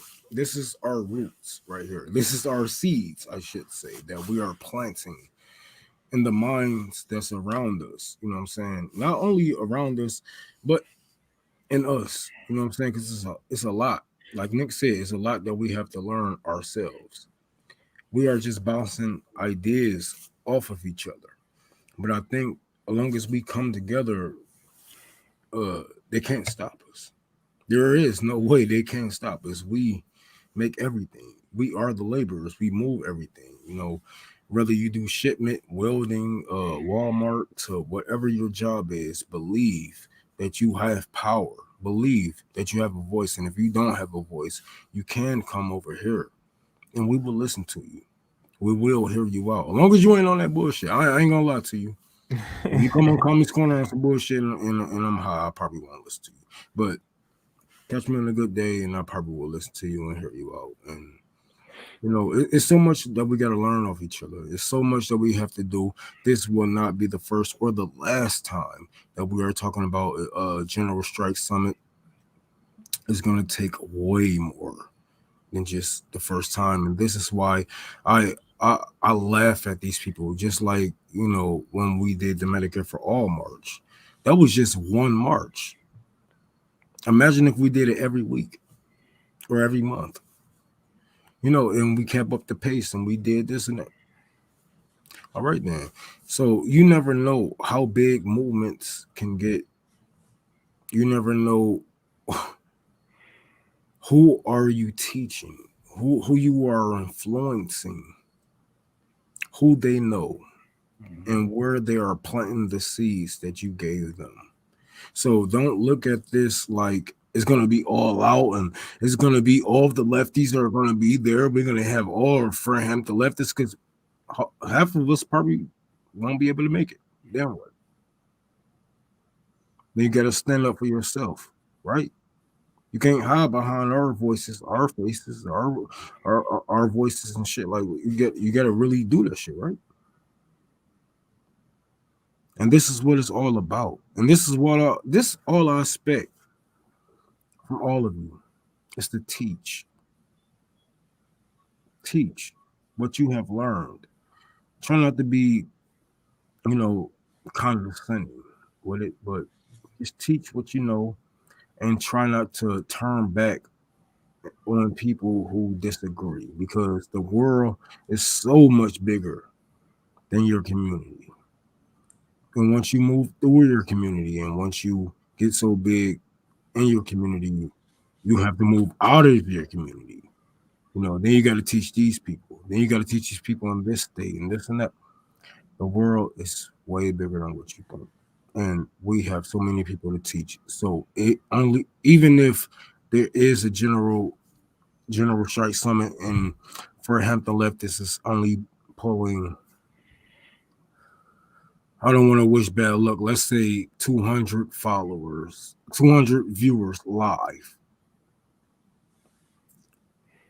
Take it that those 200 people were so bold that they were willing to put aside everything during that day to learn how to protect you, how to fight for you, how to have a better future for future generations.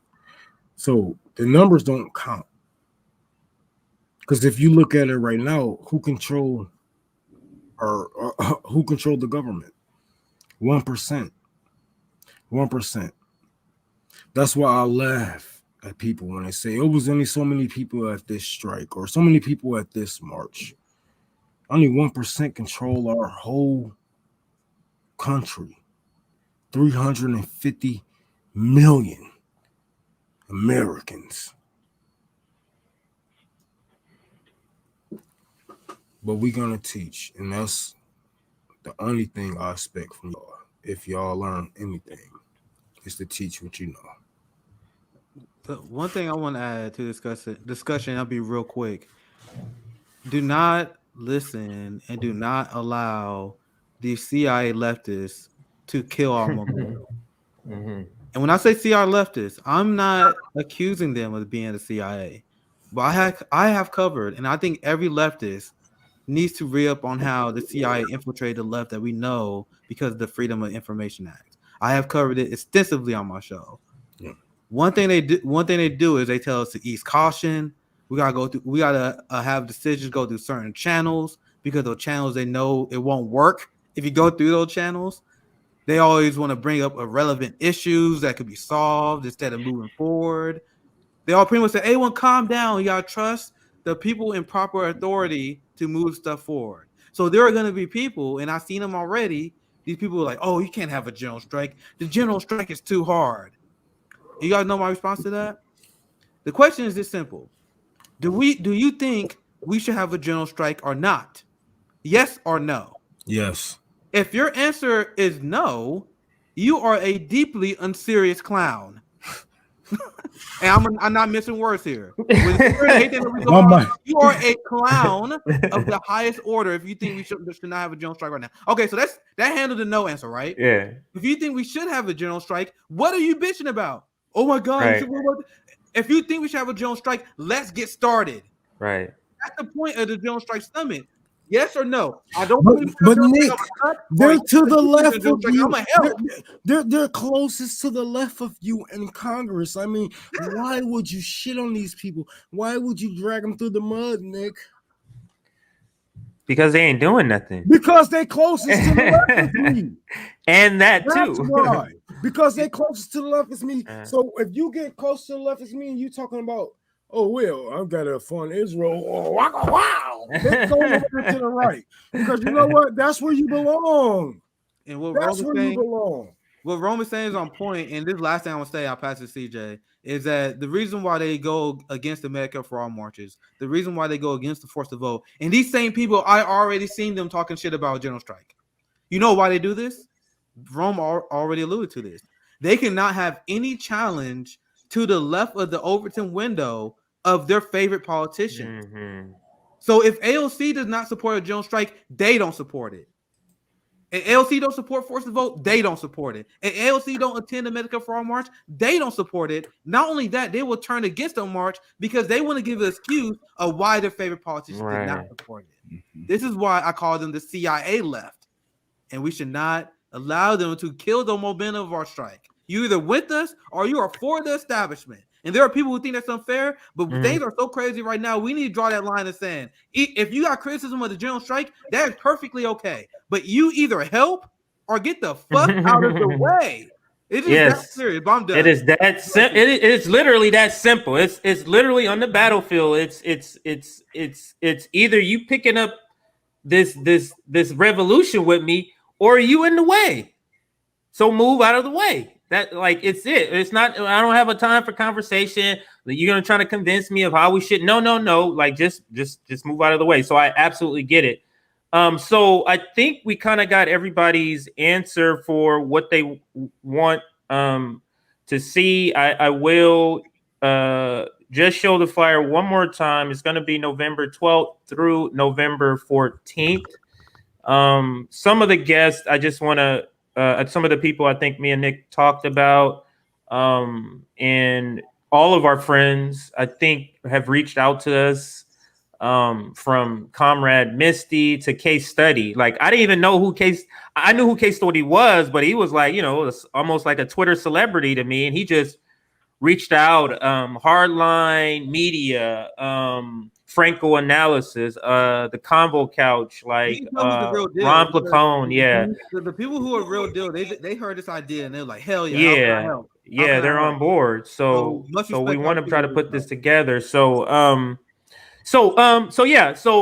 we didn't get a chance to get to the rotating villain, but that's kind of a topic that we can talk about any time. I'm gonna throw a roundtable together this weekend. Okay. I talked to you guys about a guest I have in mind, and I'm gonna have her on this weekend. Okay. Well, let's start with Nick. Let's start with you, Nick. Shout outs, last words. What's coming up for you? Let's start with you, Nick, since you were kind of already getting into it. Yeah. So tomorrow, or maybe sometime this weekend, like I said, I'm gonna throw together another roundtable very similar to these. Like I floated the idea of having 2 of these a week. This is gonna be our new time slot on Thursdays for our official roundtable. But I think I'm gonna throw another roundtable like together on the weekend or so. And there are these highly underrated Black women leftists who did the response video to the whole Bree Kanye thing. I'm gonna have them on sometime this weekend. That's what she said worked best. I'm gonna throw a panel together sometime this weekend. So that's what I have planned. I may jump on tomorrow because just like with me and JB, I jumped on. I covered a few stories to make up for some time slots. A lot of you guys know that we have Revolutionary Jargon on Friday, so I'm thinking I may jump on Friday and just cover a story or two for like 30 minutes to an hour. I may do that tomorrow, just so you guys have some content. We see what's going on though, but that's all I have planned for now. But make sure you guys hit the bell, hit like. I hope you guys enjoyed this live. Go to FrontHamptonLeftists.com to show support as well. That way you can find Kofi and all that stuff. So that's all I have. Absolutely. We'll go to Sabrina. What are your your last thoughts on any topic? If you want to just kind of revisit, talk about what you got coming on, any interviews. What do you have coming up? I just want to say this real quick. I saw some people ask about Finney. Finney is back she's gonna be back. I already talked to her. She got a lot of great things planned with Facts and Fire. But Finney's busy as hell. So you gotta see what she's doing. So but I just don't want to say that because I saw people ask. But trust me, Finney, Facts and Fire, she got a lot of great things planned. Yeah. And it's gonna be fire. So stay tuned for that. But sorry, JB, go ahead. No, sorry, Sabrina. Sorry, Sabrina. Sabrina. I'm high. Sorry, Sabrina. Your final thoughts. What do you have coming up, Sabrina? You have tomorrow at 6 p.m. Eastern Standard Time on FHL, I'm starting the Generational Leftist panel that I've been waiting to start for a while. So tomorrow, the first generation is going to be millennials on the left, and they're going to be talking about all the progressive issues that they feel are the most important to them and why and their experiences. So I'm glad to finally get that started, and we'll go through we'll get to boomers and Gen X and all that stuff. And then after that, also tomorrow night on my channel, This is Revolution podcast is coming on. We're going to talk about the intersection of class and race and where African Americans fit in the Democratic Party. And then Saturday morning, I'm going to have on Cynthia McKinney. Some of you might remember her. She was a congresswoman. She left the Democratic Party in 2008 and joined the Green Party. So that's what I have coming up planned. Awesome. Make sure you check those episodes out. And let's go to. I see Rome doing something real quick, so let's go to JB. What are your final thoughts on any of the topics? If you have any final thoughts, and if not, what do you got coming up next? What do you got going on? For my show, I'll be back on Sunday at 1 p.m. Eastern Standard Time as usual, and I will keep you guys posted. Yeah, there's some. I gotta. I have an idea. Hey, JB, if you want to stay on this call, I have an idea. Okay. I want to run past you real quick. Okay. I think I got a good guest for JB show. Okay, stay tuned. Stay tuned. But yeah, stay tuned for the JB show. I will be on though on Sunday. Awesome. And then Rome, Commie Corner is fire on Twitter. What else you got going on, Rome? What's going on with you? I got a couple of things on my. I don't want to tell y'all. All I'm gonna say is this. You know what? I'm gonna just say this. I'm going to Tennessee. I still got half of the money, but I still got enough to go. I still got my plane ticket money, train ticket, whatever. I got enough to go and enough to give away to a decent amount of people to make me look not like a grifter. But hold on, y'all niggas don't know. I don't want to say it right now, but it's gonna be something big. You want me to say it, bro? Can I say it? You know who I'm talking to, bro. But I already know you're talking about, bro. Don't say anything right now, bro. Just drop the bomb, bro. Just drop the bomb. People see what you're talking about. Man, I'm gonna be in Kansas with Nick, bro. What? Yes, we're gonna when shut that bitch down, it's coming bro. up. It's coming soon. Nigga, right after Tennessee. You gonna scoot over there? Let me.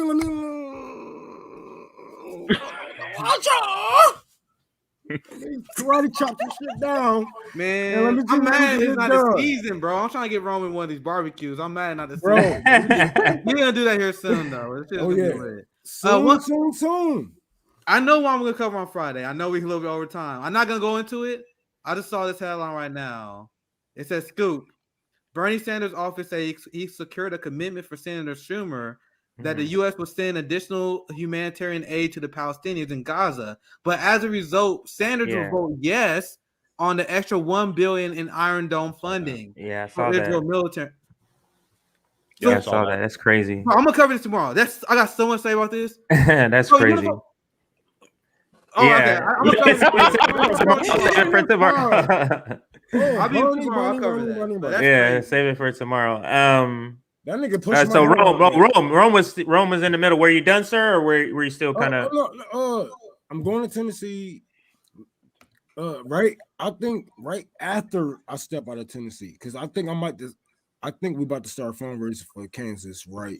Like when y'all wake up, or maybe like y'all are the only people. The people that's watching, please don't spoil it for the people who's too lazy to click and just listen to it, nigga. Please keep it to yourselves. But we're gonna get together, and it's gonna be a mini tour, a mini for Hampton Leftist tour. We're all gonna be together, and we're all gonna see you together. I'm telling you, we're gonna hit your fucking state. So please try to keep this a secret. Don't click this. If they didn't watch it then, they won't watch it. Yeah, you guys got 8 times out of 10 they won't watch it now or later. So whatever. So let's try to keep this right now between us. Alrighty. Were you gonna say something, Nick, or you were done? I thought you were gonna chime in with something. Okay. I forgot what I was about to say. It's cool. All right, no worries. All right, so I think, and then for me, straight out of politics, we'll be back next Wednesday. I think I'm trying to put together an episode with people who are for direct action, but they're for the more extreme versions. I think I want to get Kamali on to this same panel, but Sky, non-voting felon, Rome, I think I'm gonna have them on next week, and I would have Afeni, but she has mutual aid during the time I have my show. Otherwise, I would have her. Oh, I'm sorry. Also- I got one more thing. You only Yeah, can go catch me ahead. on Rockvent. Solo on Rockvent. That's it. You're Yes. not gonna catch me on YouTube. That's it. Yes, go to Rockfin. We have to Oh, start Really putting more burning content white, over there. bomb them and then feed them. I still can't get over that. Bond them and then feed them. Yes, All right. it's crazy. Oh, by the way, we man. have to give some shout outs people in Rockfin. Jean Zyback, thank you for tipping us. She tipped us $5. Also Alexandra M, thank you so much for being in there. I keep forgetting to check Rockfin. I'm sorry, guys. And then we had another one. I'm sorry, Jean Zyback. She tipped us $10. So yeah, Alexandra M and Jean Zyback, thank you for watching us on Rockfin. Appreciate it. Yeah. Thank you, guys and gals. So, all right. So I think we've come to the end of this roundtable. Great roundtable. Make sure you check out all of our content tomorrow. Sabby will be on tomorrow. Nick will be on this weekend. Various members will be on. We got some more panels coming up. Just a lot of content.